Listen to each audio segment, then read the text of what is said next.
ಎಲ್ರಿಗೂ ನಮಸ್ಕಾರ. ನಾನು ಈ ದಿನ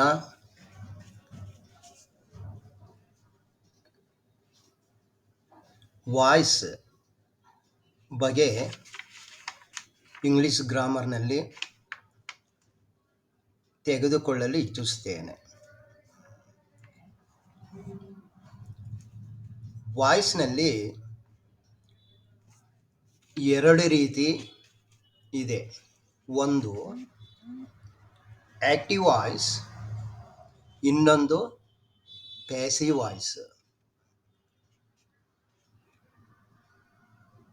ಆಕ್ಟಿವ್ ವಾಯ್ಸ್ನಿಂದ ಪ್ಯಾಸಿವ್ ವಾಯ್ಸ್ಗೆ ಹೇಗೆ ನಾವು ಸುಲಭವಾಗಿ ಫಾರ್ಮುಲಾ ಮುಖಾಂತರ ಕೆಲವು ಹಂತಗಳ ಮುಖಾಂತರ ಸುಲಭವಾಗಿ ಚೇಂಜ್ ಮಾಡಬಹುದು ಎಂಬುದನ್ನು ನೋಡೋಣ. ಒಂದು ವಾಕ್ಯವನ್ನು ಆಕ್ಟಿವ್ ವಾಯ್ಸ್ನಲ್ಲಿ ಕೊಟ್ಟಾಗ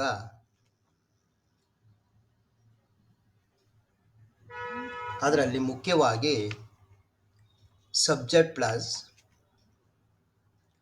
ವರ್ಬ್ ಪ್ಲಸ್ ಆಬ್ಜೆಕ್ಟ್ ಇವುಗಳನ್ನು ಗಮನಿಸಬೇಕು.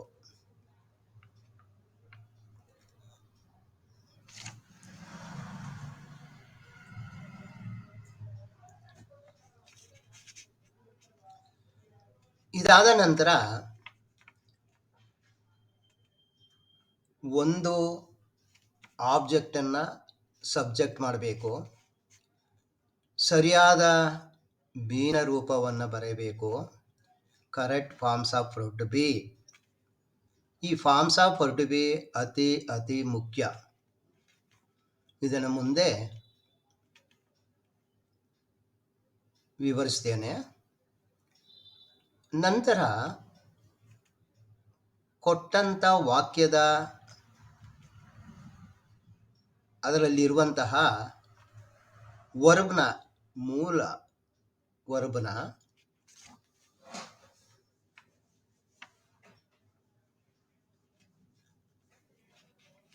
ಆ ಕ್ರಿಯಾಪದದ V3 ರೂಪವನ್ನು ಬರೆಯಬೇಕು. ಅಂದರೆ ಪಾಸ್ಟ್ ಪಾರ್ಟಿಸಿಪಲ್.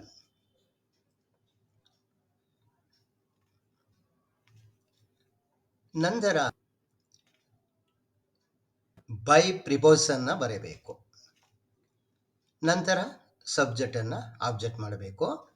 ನೋಡ್ಕೊಂಡು ಇನ್ನೊಂದ್ಸಾರಿ, ಆಬ್ಜೆಕ್ಟನ್ನು ಸಬ್ಜೆಕ್ಟ್ ಮಾಡಬೇಕು, ಸರಿಯಾದ ಬೇನ ರೂಪವನ್ನು ಸೇರಿಸಬೇಕು, ವಾಕ್ಯದಲ್ಲಿರುವ ಕ್ರಿಯಾಪದದ V3 ಅಂದರೆ ಪಾಸ್ಟ್ ಪಾರ್ಟಿಸಿಪಲ್ ಇದನ್ನು ಬರೆಯಬೇಕಾಗುತ್ತೆ. ಬೈ ಪ್ರಿಪೋಸನ್ನು ಬರೆಯಬೇಕು, ನಂತರ ಸಬ್ಜೆಕ್ಟನ್ನು ಆಬ್ಜೆಕ್ಟ್ ಮಾಡಬೇಕು. ಇದು ಆದ ನಂತರ ನಮಗೆ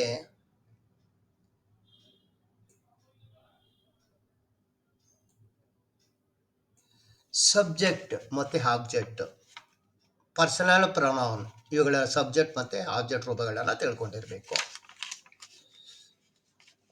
ಹೈಗೆ ಮೀ ಸಬ್ಜೆಕ್ಟ್ ವಿ ಇದ್ದಾಗ ಆಬ್ಜೆಕ್ಟ್ ಅಸ್ ಆಗುತ್ತೆ, ಸಬ್ಜೆಕ್ಟ್ ಯು ಇದ್ದಾಗ ಆಬ್ಜೆಕ್ಟ್ ಯು ಆಗುತ್ತೆ, ಸಬ್ಜೆಕ್ಟ್ ಹಿ ಇದ್ದಾಗ ಆಬ್ಜೆಕ್ಟ್ ಹಿಮ್ ಆಗುತ್ತೆ, ಸಿ ಹರ್ ಆಗುತ್ತೆ, ಇಟ್ ಆಗುತ್ತೆ, ದೇ ದೆಮ್ ಆಗುತ್ತೆ. ರಾಜು ಅಂದರೆ ಇದು ಯಾವುದೂ ಅಲ್ಲದೆ ಇದ್ದಾಗ ನೌನ್ ಇದ್ದಾಗ ಅದನ್ನು ಹಾಗೆ ಇಡಬೇಕಾಗುತ್ತೆ. ಇವುಗಳನ್ನು ಕೂಡ ಮೊದಲೇ ತಿಳಿದುಕೊಂಡಿರಬೇಕು. ನಂತರ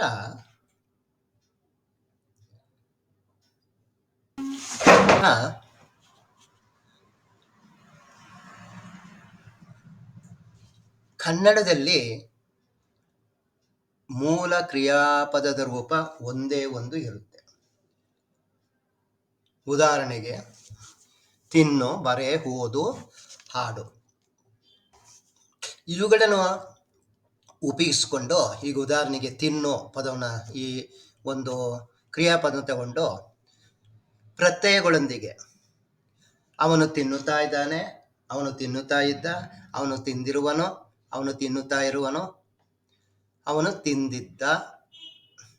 ಹೀಗೆ ಎಲ್ಲ ಕಾಲದಲ್ಲೂ ಕೆಲವು ಪ್ರತ್ಯಯಗಳನ್ನು ಸೇರಿಸ್ಕೊಂಡು ವಾಕ್ಯಗಳನ್ನು ರಚನೆ ಮಾಡ್ತೇವೆ.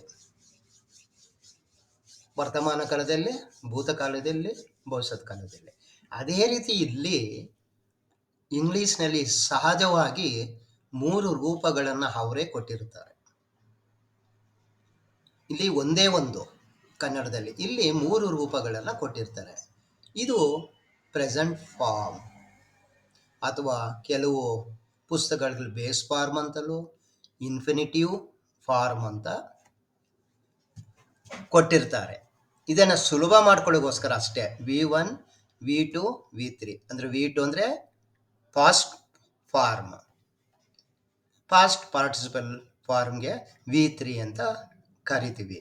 ಇದಲ್ಲದೆ ಇನ್ನು ಮುಂದೆ ಈಗ V4 ಅಂತ ಹೇಳಿಕೊಂಡು ಅದನ್ನು ಕೂಡ ಅದು ಪ್ರೆಸೆಂಟ್ ಪಾರ್ಟಿಸಿಪಲ್ನೇ V4 ಅಂತ ಹೇಳ್ತಾರೆ.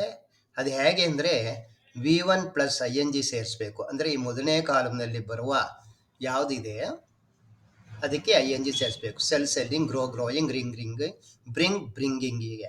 ಆದರೆ ಕೆಲವೊಂದು ಸ್ಪೆಲ್ಲಿಂಗ್ಗಳು ಬದಲಾವಣೆ ಆಗುತ್ತೆ. ಈಗ ಉದಾಹರಣೆಗೆ LIA ಪ್ಲಸ್ ING ಇದ್ದಾಗ LY ಆಗುತ್ತೆ ING ಜೊತೆ. ಶರ್ಟಿಂಗ್ ನೋಡಿ ಹೀಗೆ. ಇದು ಒಂದು, ಇದನ್ನು ತಿಳ್ಕೊಂಡಿರ್ಬೇಕು. ನಾವು V4 ಅನ್ನೋಕ್ಕಿಂತ ಪ್ರೆಸೆಂಟ್ ಪಾರ್ಟಿಸಿಪಲ್ ಅಂತ ಕರೆಯೋದು ಉತ್ತಮ. ನೆಕ್ಸ್ಟ್ ಇದಾದ ನಂತರ ಈಗ ನಾವು ಕೆಲವು ಸೂತ್ರಗಳನ್ನ ತಿಳ್ಕೊಳ್ಳಿ, ಅಂದರೆ ಕೆಲವು ಟಿಪ್ಸ್ಗಾಗಿ ನೋಡ್ಕೊಳ್ಳಿ. ಈಗ ಉದಾಹರಣೆಗೆ ಆಕ್ಟಿವ್ ವಾಯ್ಸ್, ಪ್ಯಾಸಿವ್ ವಾಯ್ಸ್ನಲ್ಲಿ V1 ಅಂದರೆ ಮೊದಲನೇ ಟೇಬಲ್ನಲ್ಲಿರುವಂಥದ್ದು V1, ಅದರ ಜೊತೆ ಎಸ್ ಇರಲಿ ಅಥವಾ ES ಇರಲಿ ಅಥವಾ IS ಇರಲಿ, ಇದೆಲ್ಲವನ್ನು ಕೂಡ ನಾವು ಸಿಂಪಲ್ ಪ್ರೆಸೆಂಟ್ ಟೆನ್ಸ್ ಅಂತ ಹೇಳ್ತೀವಿ. ಈಗ ಉದಾಹರಣೆಗೆ ಗೋಸ್, ಟೇಕ್ಸ್, ಕ್ಯಾಚಸ್, ಟೀಚರ್ಸ್, ಇದೆಲ್ಲನೂ ಕೂಡ ಟೀಚರ್ಸ್, ಗಿವ್ಸ್, ಹೀಗೆ ಎರಡೂ ಕೂಡ ಸಿಂಪಲ್ ಪ್ರೆಸೆಂಟ್ ಟೆನ್ಸ್. ಆ ರೀತಿ ಬಂದಾಗ ನಾವೇನು ಮಾಡಬೇಕು ಅಂದರೆ ಈಸ್ ಆರ್ ಹ್ಯಾಮ್ ಇವುಗಳಲ್ಲಿ ಯಾವುದಾದ್ರೂ ಒಂದನ್ನು ಪ್ಲಸ್ V3 ಪಾಸ್ಟ್ ಪಾರ್ಟಿಸಿಪಲ್ ಇದನ್ನು ಬರೆದರೆ ಸಾಕು. ಈಗ ಹೀಗೆ ಹ್ಯಾಮು ಸಿಂಗುಲರ್ಗೆ, ಈಸ್ ಥರ್ಡ್ ಪರ್ಸನ್ ಸಿಂಗುಲರ್ಗೆ, ಪ್ಲೂರಲ್ಗೆ ಆರ್ ಬರುತ್ತೆ. ಅದು ನೋಡೋಣ, ಮುಂದೆ ಬರೆಯುವಾಗ ಗೊತ್ತಾಗುತ್ತೆ. ನಂತರ ಸಿಂಪಲ್ ಪಾಸ್ಟ್ ಟೆನ್ಸ್ ಅಂದರೆ V2 ಅಂತ ಕರಿತೀವಿ, ಎರಡನೇ ಕಾಲಮ್ನಲ್ಲಿ ಇರುತ್ತೆ. ಈ ರೀತಿ ಬಂದಾಗ V2 ಅಂತ ಬಂದ ತಕ್ಷಣ ವಾಸ್ ಅಥವಾ ವರಲ್ಲಿ ಒಂದು ಪ್ಲಸ್ V3 ಪಾಸ್ಟ್ ಪಾರ್ಟಿಸಿಪಲ್ ಅನ್ನು ಬರೀಬೇಕು. ನಂತರ ಪ್ರೆಸೆಂಟ್ ಕಂಟಿನ್ಯೂಸ್ ಟೆನ್ಸ್. ಈಗ V1 ING ಇಲ್ಲಿ ಬಂತು ನೋಡಿ. ಈಗ ಉದಾಹರಣೆಗೆ ಈಟಿಂಗ್ ಅಂತಿದೆ, is eating, are eating, am eating ಅಂತ ಬಂದಾಗ ಈಸ್ ಆರ್ ಎಂಯಲ್ಲಿ ಒಂದು ಪ್ಲಸ್ ಬೀಯಿಂಗ್ ಇಲ್ಲಿ V1 ING ಇದ್ದಾಗ plus being plus V3. Past continuous tense ಇದ್ದಾಗ ವಾಸ್ ಅಥವಾ ವರಲ್ಲಿ ಪ್ಲಸ್ ಇಂಗ್ ಫಾರಮ್ ಅಂದರೆ ವಾಸ್ ಈಟಿಂಗ್, ವರ್ ಈಟಿಂಗ್ ಅಂತ ಬಂದಾಗ ವಾಸ್ ಅಥವಾ ವರಲ್ಲಿ ಒಂದನ್ನು ಇಡು ಪ್ಲಸ್ ಬೀಯಿಂಗ್ ಪ್ಲಸ್ V3 ಆಗುತ್ತೆ. ಪ್ರೆಸೆಂಟ್ ಪರ್ಫೆಕ್ಟ್ ಟೆನ್ಸ್ ಇದರಲ್ಲಿ ಹ್ಯಾಸ್ ಈಟನ್, ಹ್ಯಾವ್ ಈಟನ್ ಅಂತ ಬಂದಾಗ ಹ್ಯಾಸ್ ಅಥವಾ ಹ್ಯಾವ್ ಬರೆದು ಎರಡರಲ್ಲಿ ಒಂದನ್ನು ಬರೆದು ಬೀನ್ ಅಂತ ಬರೆದು ಪ್ಲಸ್ V3 ಅನ್ನು ಬರೀಬೇಕಾಗುತ್ತೆ. Past perfect tense had plus V3, had eaten, had been eaten ಆಗುತ್ತೆ, ಬೀನ್ ಬರೀಬೇಕು. ಈಗ ಫ್ಯೂಚರ್ ಇಂಡೆಫಿನಿಟ್ ಟೆನ್ಸ್ಗೆ ವಿಲ್ V1 ಇರುತ್ತೆ. ಈ ರೀತಿ ಇದ್ದಾಗ ವಿಲ್ ಪ್ಲಸ್ ವಿಲ್ ಈಟ್ ಅಂತ ಇರುತ್ತೆ ಅಂತ ಇಟ್ಕೊಳ್ಳಿ. ವಿಲ್ ಬಿ, ವಿಲ್ ಆದ ತಕ್ಷಣ ಬಿ ಬರೀರಿ, V1 ಕ್ಯಾನ್ಸಲ್ ಮಾಡಿ V3 ಬರೀರಿ ಅಷ್ಟೇ. ನಂತರ ಎನಿ ಮಾಡೆಲ್ಲು ಇದೇ ರೀತಿ ನೋಡಿ. ಕ್ಯಾನ್ V1 ಅಂದರೆ can eat, can be eaten, shall eat, shall be eaten, could eat, could be eaten, may eat, may be eaten. ಹೀಗೆ ಮಾಡೆಲ್ ಜೊತೆ V1 ಬಂದಾಗ ಇಲ್ಲಿ ಬಂದಾಗ ವಿತೌಟ್ ಎಸ್ ಬರುತ್ತೆ. ಕ್ಯಾನ್ ಗೋಸ್ ಅಂತ ಬರಲ್ಲ, ಕ್ಯಾನ್ ಗೋ ಅಂತ ಬರುತ್ತೆ. ಕ್ಯಾನ್ ಈಟ್ಸ್ ಬರಲ್ಲ, ಕ್ಯಾನ್ ಈಟ್ ಅಂತ ಬರುತ್ತೆ. ಇದನ್ನು ಕೂಡ ನಾವು ತಿಳ್ಕೊಂಡಿರಬೇಕಾಗುತ್ತೆ. ಇದರ ಜೊತೆ ಇವುಗಳನ್ನಂತೂ ಒಂದು ರೂಪಗಳನ್ನು ಎಷ್ಟು ತಿಳ್ಕೊಂಡಿರ್ತೀರೋ ಅಂದರೆ ಬಹ್ಯಾಟ್ ಮಾಡಲೇಬೇಕು. ಈ ರೂಪಗಳನ್ನು ಒಂದು ಕೊಟ್ಟ ತಕ್ಷಣ ಅದು ಯಾವ ಟೆನ್ಸು ಯಾವ ಫಾರ್ಮ್ನಲ್ಲಿದೆ ಮತ್ತು ಅದಕ್ಕೆ ಪಾಸ್ಟ್ ಪಾರ್ಟಿಸಿಪಲ್ ಏನು ಅಂತ ನಿಮಗೆ ತುಂಬ ಇಂಪ್ರೂವ್ ಆಗಬೇಕಾದ್ರೆ ಇವುಗಳನ್ನು ತುಂಬ ಚೆನ್ನಾಗಿ ಬಹ್ಯಾಟ್ ಮಾಡಿರಲೇಬೇಕು. ಇಷ್ಟು ರೆಡಿ ಮಾಡಿಕೊಳ್ಳೋಣ. ಈಗ ನಾವು ವಾಕ್ಯಗಳನ್ನು ತೆಗೆದುಕೊಂಡು ಹೇಗೆ ನಾವು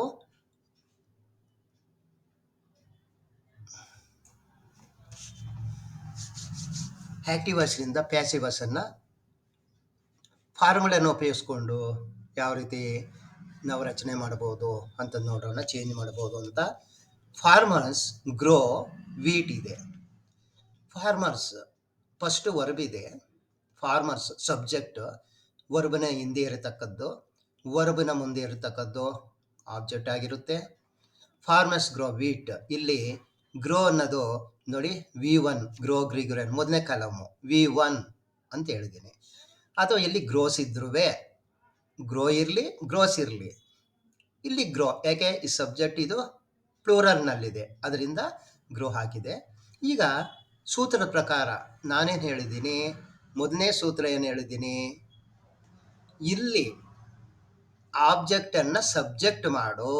ನೋಡಿ, ಆಬ್ಜೆಕ್ಟನ್ನು ಸಬ್ಜೆಕ್ಟ್ ಮಾಡು ಅಂತ. ಅಂದರೆ ಇಲ್ಲಿ ನೌನ್ ಇರೋದ್ರಿಂದ ಅದನ್ನು ಹಾಗೇ ಇಡು. ಈ ವಾಕ್ಯಕ್ಕೆ ಇದು ಸಬ್ಜೆಕ್ಟ್ ಆಯಿತು. ಇದಕ್ಕೆ ಸರಿಯಾದ ಬೀನ ರೂಪವನ್ನು ಸೇರಿಸು. ಈಸ್ ಆರ್ ಆಮ್ ಅಲ್ಲಿ ಒಂದು ವಾಸ್ವರ್ ತಗೊಂಡಿಲ್ಲ, ಯಾಕೆ ಇದು ಪ್ರೆಸೆಂಟ್ ಟೆನ್ಸ್, ಅದರಿಂದ ಈಸ್ ಆರ್ ಆಮ್ ಅಲ್ಲಿ ಒಂದು. ವೀಟ್ಗೆ ಈಸ್ ಬರುತ್ತೆ. ಈ ಗ್ರೋಗೆ ಮೂರನೇ ರೂಪ ಏನು, ಗ್ರೋನ್ ಅಂತ ಬರುತ್ತೆ. Grown V3 past participle. Next by preposition ಹಾಕ್ತೀವಿ. ಇದು ಸಬ್ಜೆಕ್ಟನ್ನು ಆಬ್ಜೆಕ್ಟ್ ಮಾಡು ಅಂದರೆ ಇದನ್ನು ನೌನ್ ಆಗಿರೋದ್ರಿಂದ ಹಾಗೆಯೇ ಇಡುವಂಥದ್ದು ಇಲ್ಲಿ. ಈಗ wheat is grown by farmers. ನೋಡಿ, ಇಲ್ಲಿ ಆಕ್ಟಿವ್ ವಾಯ್ಸ್ನಲ್ಲಿ ಸಬ್ಜೆಕ್ಟ್ ಪ್ಲಸ್ ವರ್ಬ್ ಆಯಿತು. ಇಲ್ಲಿ subject plus be plus present participle, subject plus V3 ಇದಿದ್ದಾಗ ಇದು ಪ್ಯಾಸಿವ್ ವಾಯ್ಸ್ ಅಂತ ನಾವು ಹೇಳಬೇಕಾಗುತ್ತೆ. ಅಂದರೆ ಇಲ್ಲಿ ಫಾರ್ಮರ್ಸ್ ಗ್ರೋಸ್ ವೀಟ್ ಅಂದರೆ ರೈತರು ಗೋಧಿಯನ್ನು ಬೆಳೆಯುತ್ತಾರೆ, ಗೋಧಿಯು ರೈತರಿಂದ ಬೆಳೆಯಲ್ಪಡುತ್ತದೆ. ಅಂದರೆ ಎರಡು ಒಂದೇ ಅರ್ಥ. ಇದೆರಡೂ ಕೂಡ ಅರ್ಥ ಒಂದೇ, ಅದರ ಸ್ಟ್ರಕ್ಚರ್ ಸ್ವಲ್ಪ ಬದಲಾವಣೆ ಅಷ್ಟೇ, ಸ್ವಲ್ಪ ಸ್ಟ್ರಕ್ಚರ್ನಲ್ಲಿ ಬದಲಾವಣೆ ಆಗಿರುತ್ತೆ. ಅಂದರೆ ಆಕ್ಟಿವ್ ವಾಯ್ಸ್ ಪ್ಯಾಸಿವ್ ವಾಯ್ಸು ಒಂದು ಸ್ಟೇಟ್ಮೆಂಟನ್ನು ಎಕ್ಸ್ಪ್ರೆಸ್ ಮಾಡುವ ವಿಧಾನ ಆಗಿದೆ ಅಷ್ಟೇ. ಈಗ the peon rings the bell, ಇದು ಯಾವುದು ನೋಡಿ, V1S ಅಂತ ಹೇಳಿದೆ ಇದ್ದಾಗ, V1S ಇದ್ದಾಗ ಇದು ಸಿಂಪಲ್ ಪ್ರೆಸೆಂಟ್ ಟೆನ್ಸೇ. ಈಗಿದ್ದಾಗ ಏನಾಗುತ್ತೆ ಅಂದರೆ, ನಾನೇನು ಹೇಳಿದೆ, V1 ಇರಲಿ V1S ಇರಲಿ, ಎಸ್ ಕಾಣಿಸ್ಕೊಳ್ಳಿ, ಅದಿದ್ದಾಗ ಈ ಸಾರ್ಯಾಮಲ್ಲಿ ಒಂದು, ಇಲ್ಲಿ ಈ ಸಾರ್ಯಾಮಲ್ಲಿ ಒಂದು ಬರುತ್ತೆ. ಅದು ಇದ್ರ ನೋಡ್ಕೊಂಡು ಬರುತ್ತೆ. ಈಗ ಆಬ್ಜೆಕ್ಟ್ ಅನ್ನು ಸಬ್ಜೆಕ್ಟ್ ಮಾಡಿದ್ವಿ, ದ ಬೆಲ್ ಅಂತ ಬಂತು. ದ ಬೆಲ್ ಇದಕ್ಕೆ ಈ ಸಾರ್ ಆಮಲ್ಲಿ ಒಂದು ಈಸ್ ಅಂತ ಬರುತ್ತೆ.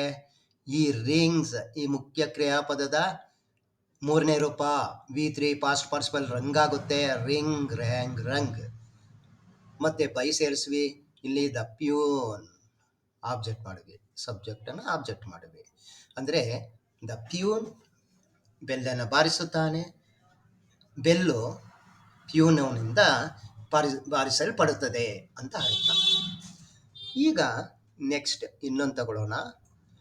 The mother manages the house, ಇಲ್ಲಿನೂ ಕೂಡ ದ ಮದರ್ ಮ್ಯಾನೇಜಸ್, ಎಸ್ ಬಂತು, V1S ಅಂತ. ಸಡನ್ನಾಗಿ ನೀವು ತಿಳ್ಕೊಬೇಕು, ಈ ಸಾರ್ಯಾಮಲ್ಲಿ ಒಂದು ಬರುತ್ತೆ ಅಂತ. Subject verb object. ತಾಯಿ ಮನೆಯನ್ನು ನಡೆಸುತ್ತಾಳೆ, ಮನೆಯನ್ನು ನಡೆಸುತ್ತಾಳೆ. The house the house. ಆಬ್ಜೆಕ್ಟನ್ನು ಸಬ್ಜೆಕ್ಟ್ ಮಾಡು. ಸರಿಯಾದ ಬೀನ ರೂಪ ಈ ಸಾರಿ ಆಮೇಲೆ ಒಂದು. ಕಾರಣ ಏನು? ಮೇನೇಜಸ್ ಅಂತಿದೆ, ಅಂದರೆ ಈ ಸಾರಿ ಆಮೇಲೆ ಒಂದು. ಯಾಕೆ? ಇದು V1S ಇಂದ ಕೂಡಿದೆ. The house is managed by the mother. ಮನೆಯು ತಾಯಿಯಿಂದ ನಡೆಸಲ್ಪಡುತ್ತದೆ. The teacher punishes the boys. The teacher punishes the boys ಅಂದರೆ ಉಪಾಧ್ಯಾಯರು ಹುಡುಗರನ್ನು ಶಿಕ್ಷಿಸುತ್ತಾರೆ. ಇಲ್ಲಿ ಅಂದರೆ ತಾರೆ ಅಂದರೆ ನಾವೇನು ಮಾಡ್ತೀವಿ, ಉಪಾಧ್ಯಾಯರಿಗೂ ಕೂಡ ಇಂಗ್ಲೀಷ್ನಲ್ಲಿ ಸಿಂಗುಲರ್ ರೂಪದಲ್ಲೇ ಬರುತ್ತೆ. ಹೇಳುವಾಗ ನಾವು ಆ ರೀತಿ ಹೇಳ್ತೀವಿ. ಅಂದರೆ ಇಲ್ಲಿ ದ ಬಾಯ್ಸ್ ನೋಡಿ, ಯಾರನ್ನು ಶಿಕ್ಷಿಸೋದು? ಹುಡುಗರನ್ನು. ಇದು ಆಬ್ಜೆಕ್ಟನ್ನು ಸಬ್ಜೆಕ್ಟ್ ಮಾಡು. The boys. ಸರಿಯಾದ ಬೀನ ರೂಪ ಈ ಸಾರಿ ಆಮೇಲೆ ಆರ್. ಯಾಕೆ? ಇಲ್ಲಿ ಬಾಯ್ಸ್ ಇದೆ, ಇದು ಪ್ಲೂರಲ್, ಅದರಿಂದ ಆರ್. ಇದರ ಮೂರನೇ ರೂಪ ಪನಿಷ್ಡ್ ಮೂರನೇ ರೂಪ. ಇದು V2 ಅಲ್ಲ, V3 past participle. Next by preposition.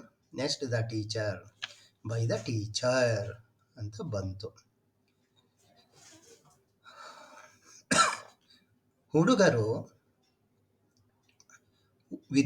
ಅಂದರೆ ಇಲ್ಲಿ ಹುಡುಗರು ಉಪಾಧ್ಯಾಯರಿಂದ ಶಿಕ್ಷಿಸಲ್ಪಡುತ್ತಾರೆ.